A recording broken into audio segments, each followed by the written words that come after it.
bà chị bát thóm khi bát xôm ăn nhà xôm đây nó kia rồi cái đó cũng cũng chuồn chum phơi đó mình đất màu thân ấn à phi ba này cái nào bác khai compost chỉ tì cột độc bùng bùng ai đom tạ hấp bát thiên cầm sa khai chỉ tì cột độc bùng bùng ai đom lục chum tiêu lục say chia samachica cầm bạc sa khai ai đom lục chum tiêu lục say chia à phi ba rong này cái nào bác khai chỉ tì cột nâng số ăn nhà xôm đây nó ca cột chụp bút on saka sala on son ba chỉ tì cột chụp bát chụp khum sami chỉ áp ba rong sọc bông trái đầm nang oi krom buôn để trâu ban chặt tăng dược một thừa bọt bằng hái nhom pi lát tập hol này ca bị phiệt xa crom tàu lơ bát thiên là bọt ca bùng rưng côn phiệt sĩ va sủng cúm nâng anamai bát than crom rồi bọc chụp bát cứ miên ca đặc nôm sum rọp sum rúl chùm đun pi ai đom áp ba rong khét chùm đun pi rúp bà cứ ai đom chăn thá nâng ai đom khiêu rati pon nâng miên ca đo kết yu ba chỗ room sum rọp sum rúl chi thập ở đấy cứ miên ai đom nẹt swan rí nâng ai đom nộp support để lô cứ chia sma chất krom đặc xa khét hay mà sal mình quạt bàn ở chỗ room thơ ca sum rọp sum rúl nông mình tí sọc hai bị ba khét chương lúc không có ca nick trong có sông ở an nhát pi on son the bát thưa bọt bằng hai những pi là tập hall này krom tí 4 đôi kháng cầu và thiên là bọt rồi bo krom tí 4 cứ ca bùng rừng nư côn phiếp xây va sủng cúm anh máy nâng bạ tập thản chẳng chia lát tập hall này ca bị phía xa crom số như na có thùng thùng này ca bị phía xa cứ dương cùng nọt bàn pi thùng thùng bà tí mũi cứ ca bùng rừng côn phiếp xây va sủng cúm ca bùng rừng côn phiếp xây va sủng cúm nó không khâm xa này crom bị phía xa ban cùng nọt nơi chùm nôn pram pi bà dùng một bị phía xa tí mũi cứ cầm nót ba nơi sốc mà phiếp miệt đa tỷ rụ nâng cổ mà thà phụ có thôi dừng ná cứ miên ở sốc phiếp là ó hay cổ mà nó cứ miên ở hao rụp thom nó cứ cục tròn tí pí cứ dương bùng ri có đôi chi bùng rưng nó cao ọc rung của mà tôi bà nó tam sả la bạc thom sặc xá nâng ở mặt tay xạ cùng chừng miền đây than nó bạc thom thưa mấy ơi miên cầm rắt mặt tay sặc xa nó bạc thom cục sả lá hay nâng mặt tay xạ cúng cứ sông ở miền tí bấy cứ ca lơ cầm pu côn hợp hiệp bà thom nâng mặt sông sắc xa bà chứ là nụ chia lay miền đây tha ở ọp rung bà cọp đôi côn hợp hiệp hay cắt bằng thôi nó tra bọc bong miền đây ra sắc nó bà thom nâng mặt sông sắc xa cứ bọc bong tiếp bằng phật chúng nói tí 4 cứ con pia sạch tray nâng của mà miền đây tha ở lúc bằng bắt nó bơ hăng xa tổ lơ sạch tray nâng của mà tí pram cứ ca lơ cầm pu sơ mạ phiếp gender nâng tí bỏ muối cứ cách con pi ca nó vót cách con pi nó ca an vót cách ca tổ lơ sạch tray nâng của má nâng cho nói tí pram pi nó cứ ca bùng rưng nâng ca tục scat thời giờ ná cứ cùng ôi miên chủng người chlong còn tái tu bay chi ca prang pray nó bị phía xá rốt nó chỉ nói đầm bay cắt bằng thôi tiếng nút krom bị phía xa thùng bà miền đây krom thùng miền ở pi rồi bầm bay nè nút cứ ban ở rốt khơi nó banh ha bờ chôm có đôi chỉ sna sống chi ở an sắc nâng ở sùng đông po đọt sái cứ đôi thằng cầu bà chẳng cho nói ti muối cứ ca lơ cùng pu sọc cặp hiệp miền đa nâng tiền rú nâng ở miền là ha rú bờ thom cục cron nút dương rốt nó banh ha bờ chôm này krom thùng cứ ti muối cứ ca vô đăng rồi bom miền đa bảy đa môi chùm nôn tốt nó ta mùi than chi bị sách cứ tầm bon trong cắt mọt nhộn nó cứ nông miền cẩm rật tí pí cứ ở chi bị phiếp rô nâu chia bạch trăm miền đây chia bạch trăm ngay bọc cọt ở môi chùm nôn tốt còn nông miền ở ca khoác hát nâng tí bấy cứ ca chô rùm ca nụ vọt lơ ca này nôm đây ông pi sọc ở phiếp miền đa nâng tiểu rú có đôi chi à ha rút bạch thom từ lơ của ma nó cứ có cọt nông miền ca vô đăng nâng nông miền cẩm rật nó lời chẳng chỉ ăn ở xa nâng chia sùm nôm po nó không ca đọc sái cứ sna oi sạch hạ ban nâng ong gặp hiệp bệ pon trâu tay bẩn to sọp xài ong pi sọc gặp hiệp miệt đa nâng tiểu rụ oi ban tụi lông tụi lì tí pi cứ bẩn đọc bẩn ta chùm niên bà chạy cái tây khna tối nâng ở mặt chùm đầm bay bằng cao chùm nô cru xà tí bấy cứ trâu miên một tray chùm niên cho tam không xong cắt này mũi oi miên chùm niên trơn đôi chi chùm niên cắt gì cam chùm niên sắp cam u xà cam hay lạ nâng lạ tí 4 cứ bẩn to sọp sai đôi to nâng ở ban tụi lum tụi lì ទីចុងក្រោយគឺរដ្ឋបាលឃុំសង្កាត់ត្រូវក្រងថវិកាដើម្បីគ្រប់គ្រងលើកម្ពស់សុខភាពមេដានិងទារកក៏ដូចជាអាហារូបត្ថម្ភទៅលើកុមារគឺឲ្យបានសមស្របបាទចំណុចទី2គឺការពង្រឹងនិងពង្រីកការអប់រំកុមារតូចនៅក្នុងនោះយើងឃើញថាយើងមានបញ្ហាប្រឈមទី1គឺពុំទាន់មានថ្នាក់មត្តេយ្យសិក្សានៅគ្រប់សាលាបឋមសិក្សានៅឡើយបាទអញ្ចឹងចំណុចនេះគឺជាគោលការណ៍របស់ក្រសួងអប់រំថាបឋមសិក្សាជារួមនៅទូទាំងប្រទេសថាឲ្យមានសាលាមត្តេយ្យប៉ុន្តែនៅតាមបឋមសិក្សាដែលក្រមធំរកឃើញថាមិនទាន់មានសាលាមត្តេយ្យសិក្សានៅគ្រប់បឋមសិក្សានៅឡើយទេទី2គឺមត្តេយ្យសហគមន៍គាត់ខ្វះថវិកាដំណើរការថ្នាក់រៀនចំណុចនេះយើងឃើញថាគ្រូមត្តេយ្យសិក្សាគឺមានការគ្រប់គ្រងពីឃុំសង្កាត់ទៅលើប្រាក់ឧបត្ថម្ភទន្ទឹមនោះក្រមធំក៏បានសម្ដែងនៅការអរគុណដែរចំពោះឯកឧត្តមបណ្ឌិតម៉ៅធនិនដែលលោកគឺជាអភិបាលនៃគណៈបាលខេត្តលោកបានជួយឧបត្ថម្ភគ្រប់គ្រងជាអង្គហើយថ្មីនេះអង្គគឺកើនឡើងដល់មួយខែកើនឡើង10គីឡូហើយទន្ទឹមនោះក៏មានការឧបត្ថម្ភនៅសំណូមពរមួយចំនួនរបស់គ្រូមត្តេយ្យសិក្សាផងដែរអំបញ្ញមិញនេះគឺឯកឧត្តមប្រធានក៏លោកបានលើកឡើងដែរទី3គឺថ្នាក់រៀននិងសម្ភារៈមិនទាន់មានគ្រប់គ្រាន់នៅឡើយបាទអញ្ចឹងជាអនុសាសន៍និងជាសំណូមពរដោះស្រាយគឺសូមឲ្យបង្កើតថ្នាក់មត្តេយ្យនៅក្នុងសាលាបឋមសិក្សានិងជ្រើសរើសគ្រូបង្រៀនឲ្យបានគ្រប់គ្រាន់ទី2គឺគៀងគោថវិកាគ្រប់គ្រងដល់មត្តេយ្យសហគមន៍បន្ថែមទៀតទី3គឺគ្រប់គ្រងនិងផ្ដល់សម្ភារៈសិក្សាដល់មត្តេយ្យសហគមន៍ឲ្យបានគ្រប់គ្រាន់ទី4គឺរដ្ឋបាលឃុំសង្កាត់ត្រូវក្រងថវិកាសម្រាប់គ្រប់គ្រងដល់មត្តេយ្យសហគមន៍ឲ្យបានសមស្របដើម្បីឲ្យមត្តេយ្យសហគមន៍គឺអាចដំណើរការទៅបានទី5គឺគៀងគោសប្បុរសជននិងអាណាព្យាបាលសិស្សទៅតាមលទ្ធភាពជាក់ស្ដែងបាទចំណុចនេះគឺម្សិលមិញក្រមធំគាត់មានការព្រួយបារម្ភថានៅពេលដែលមានការគៀងគោថវិកាពីសប្បុរសជនទៅគឺខ្លាចមានការលេចលឺនៅពាក្យរិះគន់ថាប្រមូលលុយប៉ុន្តែក្រមធំថាបើសិនជាយើងគៀងគោសម្រាប់ធ្វើការអភិវឌ្ឍមត្តេយ្យសហគមន៍នៅតាមមូលដ្ឋានឲ្យបានសមស្របទៅតាមសប្បុរសជនដែលគាត់ចូលរួមគ្រប់គ្រងថាសូមឲ្យមានបាទសូមអនុញ្ញាតបន្តចំណុចទី3គឺការលើកកម្ពស់គុណភាពបឋមសិក្សានិងមធ្យមសិក្សានៅទីនេះគឺក្រមធំបានពិនិត្យឃើញថាទោះបីជានៅទូទាំងខេត្តកំពតគឺមានសាលា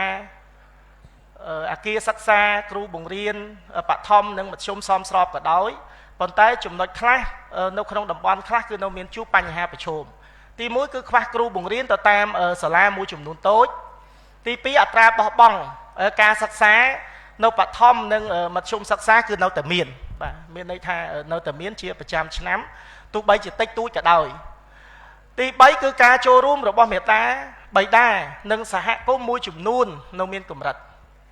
ទី4គឺប្រព័ន្ធវាយតម្លៃនិងការគ្រប់គ្រង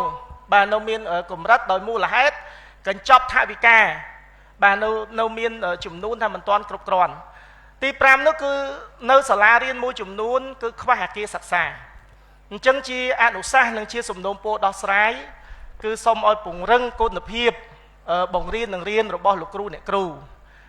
បន្ថែមទៀតទី2គឺពង្រឹងការអនុវត្តកម្មវិធីអាហារូបករណ៍សម្រាប់សិស្សក្រីក្រចំណុចនេះគឺកម្មវិធីអាហារូបករណ៍នៅតាមសាលាបឋមអនុនិងវិទ្យាល័យយើងមានប៉ុន្តែក្រមធំពិនិត្យឃើញថាការផ្ដល់អាហារូបករណ៍នោះគឺមានន័យថានៅមានមិនតាន់ចំគោលដៅនៅឡើយមានសិស្សគ្រូសាងាយរងគ្រោះគាត់អត់តាន់ទទួលបាននៅកញ្ចប់អាហារូបករណ៍នេះអាជ្ញាធរជួយជំរុញអាណាព្យាបាលនិងមេដាបិតាសិស្សបាទបន្ថែមទៀតពង្រឹងគណៈគ្រប់គ្រងសាលារៀនបន្តយន្តការត្រឡប់ទៅសាលារៀនវិញអញ្ចឹងមានន័យថាបើសិនជាសិស្សលោកបោះបង់ការសិក្សាគឺសូមឲ្យមានការតាមដានទៅដល់មូលដ្ឋានហើយជំរុញឲ្យគាត់ត្រឡប់មកសាលារៀនវិញបើសិនជាអាចធ្វើបានបំផុសស្មារតីសហគមន៍ឲ្យយល់អំពីការអប់រំគឺជាកាតព្វកិច្ចរបស់យុវជនគ្រប់រូបកែតម្រង់ការគ្រប់គ្រងនិងការវាយតម្លៃបាទរបស់គណៈគ្រប់គ្រងសាលាសាងសង់អគារសិក្សាបន្ថែមឲ្យមានបន្ទប់ពិសោធន៍បន្ទប់កុំព្យូទ័របណ្ណាល័យ និងភាសាបរទេសបាទសូមអនុញ្ញាតបន្តចំណុចទី4គឺកិច្ចការពារស្ត្រីនិងកុមារចំណុចនេះជាការរំពឹងទុករបស់ក្រមធំថាស្ត្រីនិងកុមារគឺត្រូវបានគាំពៀពាក់ព័ន្ធជាមួយនឹងការប្រើអំពើហិង្សាពាក់ព័ន្ធជាមួយនឹងការខ្វះអាហារូបត្ថម្ភតែទោះជាយ៉ាងណាគឺយើងឃើញថាមានការគាំពៀមិនមានការលើកទឹកចិត្តឲ្យប្រើអំពើហិង្សាទៅលើស្ត្រីនិងកុមារទេប៉ុន្តែក្រមធំបានពិនិត្យឃើញថាអំពើហិង្សានិងការរំលោភបំពានផ្លូវភេទនៅលើកុមារនិងស្ត្រីនៅមានទី2គឺស្ត្រីនិងកុមារមួយចំនួនតូចប្រឈមនឹងកង្វះអាហារូបត្ថម្ភជាអនុសាសន៍និងជាសំណូមពរដោះស្រាយគឺពង្រឹងយន្តការអនុវត្តច្បាប់និងកិច្ចការពារស្ត្រីនិងកុមារការបង្កើតមជ្ឈមណ្ឌលសេវាកម្មអន្តរកម្មពង្រឹងការអនុវត្តសេវាឆ្លើយតបបន្ទាន់កម្មវិធីគាំពារសង្គមការអប់រំសុខភាពសង្គមពង្រឹងការអប់រំណែនាំអាណាព្យាបាលកុមារឲ្យយល់ដឹងអំពីសិទ្ធិរបស់កុមារបង្កើតយន្តការអប់រំអំពីសុវត្ថិភាពតាមប្រព័ន្ធ Digital ចំណុចទី5ការលើកកម្ពស់សមភាព Gender ការលើកកម្ពស់សមភាព Gender នេះគឺឆ្លងតាមការពិភាក្សាគឺក្រមធំបានរកឃើញនៅបញ្ហាប្រឈមដូចជាផ្នត់គំនិតនិងទំនៀមទម្លាប់របស់ឪពុកម្ដាយចំពោះកូនស្រីមួយចំនួននៅតែមិនផ្ដល់តម្លៃលើការសិក្សារបស់កូនស្រីអំពើហិង្សានិងការបៀតបៀនផ្លូវភេទនៅលើស្ត្រីនៅមានចំនួនស្ត្រីក្នុងការធ្វើការសម្រេចចិត្តនៅមានកម្រិតនៅឡើយនិងចំណុចចុងក្រោយគឺក្មេងស្រីខ្វះភាពក្លាហានចឹងជាអនុសាសន៍និងជាសំណូមពរដោះស្រាយគឺផ្ដល់ឱកាសដល់ស្ត្រីឲ្យកាន់ផ្ដល់ឱកាសឲ្យស្ត្រីឲ្យកាន់តែច្រើនទី2គឺការអប់រំតាំងពីកុមារភាពទី3គឺបង្កើតកិច្ចការពារនិងសុវត្ថិភាពដល់ស្ត្រីឲ្យបានកាន់តែខ្ពស់ទី4គឺបង្កើនចំនួនស្ត្រីជាថ្នាក់ដឹកនាំធ្វើការសម្រេចចិត្តឲ្យបានច្រើនជាអតិបរមាលើកកម្ពស់ភាពជាអ្នកដឹកនាំរបស់ក្មេងស្រីតាមរយៈការអនុវត្តកម្មវិធីនិងការផ្ដួចផ្ដើមថ្មីនៅតាមគ្រឹះស្ថានសិក្សានិងនៅតាមសហគមន៍បាទខ្ញុំអាចសូមអនុញ្ញាតបន្តចំណុចទី6កិច្ចគាំទ្រនិងជំរុញការអនុវត្តគាំពារសង្គមអញ្ចឹងបញ្ហាប្រឈមដែលយើងរកឃើញគឺមតិរបស់ប្រជាពលរដ្ឋមួយចំនួនបានលើកឡើងថាការផ្ដល់ជូននៅប័ណ្ណសមធម៌ក្រ1ក្រ2គឺនៅមិនទាន់មានតម្លាភាព 100% នៅឡើយបាទអញ្ចឹងគឺចំណុចនេះតកតងជាមួយនឹងប័ណ្ណសមធម៌ទៅលើគ្រូសាងាយរងគ្រោះគឺនៅមានអញ្ចឹងអនុសាសន៍និងសំណូមពរពង្រឹងយន្តការត្រួតពិនិត្យនិងវាយតម្លៃក្នុងការជ្រើសរើសឲ្យបានកាន់តែត្រឹមត្រូវថែមទៀតចំណុចទី7ពង្រឹងការយល់ដឹងនិងការទប់ស្កាត់ការរីករាលដាលជំងឺឆ្លងនិងជំងឺមិនឆ្លងចំណុចនេះគឺបញ្ហាប្រឈមរបស់ក្រមធំគឺក្រមធំបានរកឃើញថាការអប់រំផ្សព្វផ្សាយអំពីជំងឺឆ្លងនិងជំងឺមិនឆ្លងគឺមិនទាន់មានភាពស៊ីជម្រៅនៅឡើយការចូលរួមរបស់ភាគីពាក់ព័ន្ធនិងការយល់ដឹងរបស់សហគមន៍មួយចំនួនគឺនៅមានកម្រិតអញ្ចឹងជាអនុសាសន៍និងជាសំណូមពរទី1គឺបង្កើនការអប់រំផ្សព្វផ្សាយការយល់ដឹងអំពីការរីករាលដាលនៃជំងឺឆ្លងនិងជំងឺមិនឆ្លងឲ្យកាន់តែទូលំទូលាយនិងស៊ីជម្រៅនៅតាមសហគមន៍ថែមទៀតទី2គឺជំរុញការចូលរួមគ្រប់ភាគីពាក់ព័ន្ធឲ្យកាន់តែសកម្មខ្លាំងក្លាថែមទៀតបាទនេះគឺជាចំណុចទី1ទាក់ទងជាមួយនឹងការពង្រឹងនៅសុខភាពសេវាសង្គមនិងចំណុចទី2គឺអនាម័យបរិស្ថានអនាម័យបរិស្ថាននេះគឺសញ្ញាណកទី1គឺសំដៅទៅលើទឹកស្អាតនិងអនាម័យចំណុចនេះគឺបញ្ហាប្រឈមរបស់ក្រមធំបានរកឃើញថាការផ្គត់ផ្គង់ទឹកស្អាតមិនទាន់បានគ្រប់ភូមិនិងគ្រប់ខ្នងផ្ទះនៅឡើយអញ្ចឹងចំណុចនេះគឺឯកឧត្តមប្រធានលោកបានឯកឧត្តមបណ្ឌិតលោកបានលើកជាអនុសាសន៍រួចមកហើយនៅក្នុងអង្គសន្និបាតអំបញ្ញមិញនេះប្រភពផ្គត់ផ្គង់ទឹកស្អាតនៅពុំទាន់ធានាស្តង់ដារគុណភាពនៅឡើយនៅខ្វះបង្គន់អនាម័យនៅតាមទីសាធារណៈមួយចំនួនជាអនុសាសន៍និងជាសំណូមពរដោះស្រាយគឺត្រូវពង្រីកបណ្ដាញទឹកស្អាតឲ្យបានដល់គ្រប់ភូមិនិងគ្រប់ខ្នងផ្ទះប្រភពទឹកស្អាត ប្រភពគ្រប់គ្រងទឹកស្អាតត្រូវមានស្តង់ដារគុណភាពជីកអណ្ដូងនិងស្ដារប្រឡាយទឹកឲ្យបានគ្រប់គ្រាន់បំពាក់ឧបករណ៍ចម្រោះទឹកស្អាតនៅតាមសាលារៀននិងនៅតាមសហគមន៍ត្រូវជំរុញការសាងសង់បង្គន់អនាម័យនៅទីសាធារណៈឲ្យបានសមស្របតកតងជាមួយនឹងអនាម័យបរិស្ថាននៅចំណុចទី2នេះគឺការគ្រប់គ្រងការសំណល់រឹងហើយនឹងរាវបញ្ហាប្រឈមដែលក្រមធំបានរកឃើញគឺក្រុងស្រុកមួយចំនួនពុំទាន់មានទីលានចាក់សម្រាមឲ្យបានសមស្របនិងត្រឹមត្រូវនៅក្នុងឱកាសនេះខ្ញុំក៏សូមរាយការណ៍ជូនដល់អង្គសន្និបាតថាតកតងជាមួយទីលានចាក់សម្រាមនេះនៅក្នុងការពិភាក្សាដំបូងតាមបណ្ដាឃុំទាំងអស់ថាតម្រូវឬគឺលោកទៀមទាថាឲ្យមានទីលានចាក់សម្រាមនឹងគ្រប់ឃុំបាទគ្រប់ឃុំអញ្ចឹង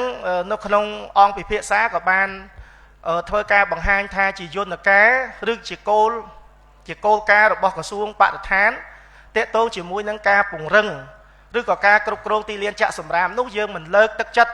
ថាឲ្យឃុំណាក៏មានទីលានចាក់សម្រាមនោះទេអញ្ចឹងជាយន្តការថាបើស្រុកមួយដែលមានទីលានចាក់សម្រាមស្តង់ដារហើយគឺអាចស្រុកចិត្តហ្នឹងគឺលោកអាចប្រើបានអញ្ចឹងមានន័យថាយើងធ្វើយ៉ាងម៉េចគឺឲ្យមានទីលានចាក់សម្រាមមួយអាចប្រើបានច្រើនកន្លែង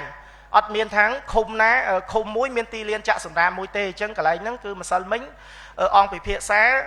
បានយល់អំពីគោលការណ៍របស់ក្រសួងបរិស្ថានទាក់ទងជាមួយនឹងការគ្រប់គ្រងនៅទីលានចាក់សម្រាមបាទទី2គឺមិនទាន់មានអាងប្រព្រឹត្តកម្មទឹកកខ្វក់បាទអញ្ចឹងយើងពិនិត្យឃើញថាមានតែនៅក្នុងក្រុងកពតតែបណ្ដាក្រុងមួយនិងស្រុក7ទៀតពុំទាន់មានប្រជាពលរដ្ឋដុតសម្រាមមិនទាន់បានត្រឹមត្រូវការចូលរួមរបស់សហគមន៍ដូចជាសាលារៀនវត្តអារាមនិងតាមទីសាធារណៈនៅមានកម្រិតការអនុវត្តការងារបរិស្ថាននិងការគ្រប់គ្រងសំណល់រឹងរាវមិនទាន់អនុវត្តបានតាមគោលការណ៍ដែលបានកំណត់និងសេវាប្រមូលសម្រាមពុំទាន់គ្របដណ្ដប់នៅគ្រប់មូលដ្ឋានជាងជាអនុសាសន៍និងជាសំណូមពរគឺក្រុងស្រុកត្រូវរៀបចំនិងកំណត់ឲ្យមានទីលានទុកដាក់សម្រាមសំណល់រឹងគឺឲ្យបានសមស្របទៅតាមតម្រូវការរៀបចំបណ្ដាញលូនិងអាងប្រព្រឹត្តកម្មទឹកកខ្វក់អប់រំផ្សព្វផ្សាយដល់ប្រជាពលរដ្ឋរៀបចំសាងសង់ផ្ទាំងរៀបចំផ្ទាំងប៉ាណូផ្សព្វផ្សាយឲ្យបានទូលំទូលាយអំពីការទុកដាក់សម្រាមអាជ្ញាធរមូលដ្ឋានគ្រប់លំដាប់ថ្នាក់ត្រូវចូលរួមនិងជំរុញការអនុវត្តបរិស្ថានឲ្យបានឲ្យស្របទៅតាមផែនការដែលបានកំណត់ពង្រីកសេវាប្រមូលសម្រាមនិងគ្រប់ដណ្ដប់គ្រប់មូលដ្ឋានពង្រឹងការអនុវត្តអនុក្រឹត្យលេខ113អនួប្រកស្ដីអំពីការគ្រប់គ្រងសំណល់រឹងស្ដីអំពីការគ្រប់គ្រងសម្រាមសំណល់រឹងនៅទីប្រជុំជនឲ្យកាន់តែមានប្រសិទ្ធភាព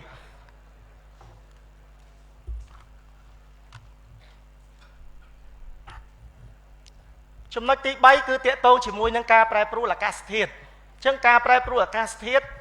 ជាពិសេសដោយសារតែខេត្តកពតគឺជាខេត្តដែលជួបនៅសមុទ្រមានន័យថាយើងគឺជា wetland province ជាខេត្តដែលដីសើមអញ្ចឹងខ្លឹមសារនៃការពិភាក្សារបស់ក្រមធំយើងនៅរកឃើញបញ្ហាប្រឈមចំនួន3ទី1គឺខ្យល់កន្ត្រាក់ជារៀងរាល់ឆ្នាំគឺធ្វើឲ្យប៉ះពាល់ដល់លំនៅឋានរបស់ប្រជាពលរដ្ឋនិងប្រជានេសាទទី2គឺមានចំនួនទឹកភ្លៀងទី3ក៏អាចនៅមានគេហៅថាគ្រោះរាំងស្ងួតអញ្ចឹងជាអនុសាសន៍ដោះស្រាយទី1គឺសំណូមពរគឺផ្សព្វផ្សាយអប់រំត្រៀមបំរុងហានិភ័យនិងគ្រោះមហន្តរាយដែលអាចកើតឡើងដោយសារខ្យល់កន្ត្រាក់ទី2គឺរៀបចំទីទួលសុវត្ថិភាពនិងដាំដើមឈើបន្ថែមទី3គឺជីកស្រះអណ្ដូងស្ដារប្រភពទឹកទី4គឺការការពារហានិភ័យដែលអាចកើតឡើងដោយការប្រែប្រួលអាកាសធាតុបាទអញ្ចឹងខ្ញុំបាទក្នុងនាមតំណាងឲ្យក្រុម4គឺសូមធ្វើបទបង្ហាញត្រឹមប៉ុណ្ណេះជាចុងក្រោយគឺសូមគោរពជូនពរឲ្យដំគណៈធិបតីឲ្យដំលោកជំទាវលោកស្រីនិងអង្គសន្និបាតសូមឲ្យជួបប្រទេសតែសេចក្តីសុខនិងសេចក្តីចម្រើនជួបពរ4ប្រការរបស់ព្រះសម្មាសម្ពុទ្ធកុំបីឃ្លៀងឃ្លាតឡើយនិងសូមអនុញ្ញាតបញ្ចប់បទបង្ហាញសូមអរគុណ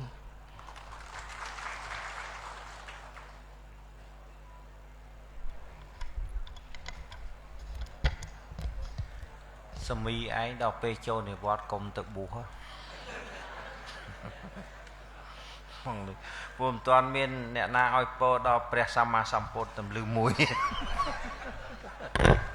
đây chẳng nhẹ mình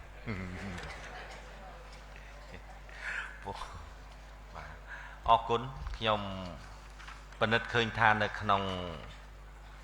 ประเทศบอดទី4របស់យើងនេះវាមានបញ្ហាប្រឈមមិនខុសពីប្រធានបទទី1ទី2និងទី3ប្រមាណទេបាទប៉ុន្តែនៅក្នុងប្រធានបទទី4នេះខ្ញុំសូមបញ្ជាក់ថាសូមឲ្យសកត់ធ្ងន់ទៅខាងមន្ទីរសេដ្ឋកិច្ចហិរញ្ញវត្ថុឯណាខាងតកែលុយមកទេអានចេញបទជើងឯងខ្ញុំចង់ឲ្យខាងមន្ទីរសេដ្ឋកិច្ចហិរញ្ញវត្ថុជាមួយនឹងខាងប្រធានរដ្ឋាភិបាលមុននឹងបញ្ចេញសាច់ប្រាក់ទៅនោះសួរនាំឲ្យអស់សេចក្តីផងបាទសួរនាំអស់សេចក្តីផងខ្ញុំមិនដាក់ការសង្ស័យឬក៏មានអីទេប៉ុន្តែខ្ញុំគ្រាន់តែថាធ្វើយ៉ាងម៉េចឲ្យយើងបានជាក់ច្បាស់ទាំងអស់គ្នាបាទអ្វីដែលយើងយកថវិកាទៅប្រើប្រាស់ជាថវិការបស់ជាតិគឺសូមឲ្យមានលទ្ធផលទទួលបាននៅសមិទ្ធផលតែប៉ុណ្្នឹងទេបាទអញ្ចឹងសូមឲ្យខាងមន្ទីរសេដ្ឋកិច្ចហិរញ្ញវត្ថុនិងរដ្ឋាភិបាលចូលរួមពិនិត្យជាមួយការងារនេះឲ្យខ្ញុំផងបាទហើយចំពោះយន្តការនៅក្នុងទិសដៅឆ្នាំ2026នេះខ្ញុំបានឲ្យមន្ទីរដែលមានការពាក់ព័ន្ធជំនាញខេត្តរបស់យើងលោកនឹងផ្ដល់នៅគម្រោងផែនការអភិវឌ្ឍនៅក្នុងជំនាញនីមួយៗរបស់ខ្លួននេះដើម្បីផ្ញើមករដ្ឋបាលខេត្តដើម្បីឲ្យអាដាមលោកជំទាវក្នុងជួរអភិបាលរងដែលលោកទទួលផែននេះលោកបានចូលរួមជាមួយផងប្រឌិតមើលថាឥឡូវឆ្នាំហ្នឹងមន្ទីរធ្វើអីខ្លះបាទយើងធ្វើរយៈពេលប្រហែលថ្ងៃប្រហែលខែគម្រោងថវិកាប្រមាណអានឹងយើងចូលរួមជួយពិនិត្យទាំងអស់គ្នាដើម្បីឲ្យវាអស់សេចក្តីបាទពិនិត្យមើលទាំងអស់គ្នាជុំវិញបញ្ហាការងារនេះបាទអញ្ចឹងចំពោះបញ្ហាប្រធានបទទី4នេះខ្ញុំគិតថាបញ្ហាប្រឈមមិនខុសពីប្រធានបទខាងលើទេបាទខ្ញុំសូមបញ្ជាក់តែប៉ុណ្ណេះទេគឺ2ចំណុចទេទី1គឺខ្ញុំសូមឲ្យខាងមន្ទីរសេដ្ឋកិច្ចហិរញ្ញវត្ថុបាទចូលរួមជាមួយខ្ញុំដូចខ្ញុំបានជម្រាបខាងលើទី2ខាងធនាគារជាតិក៏អញ្ចឹងដែរបាទមុននឹងទូទាត់ជួយពិនិត្យបាទមើលទៅលើលិខិតស្នាមហើយនឹងលទ្ធផលការងារនេះឲ្យខ្ញុំផងបាទ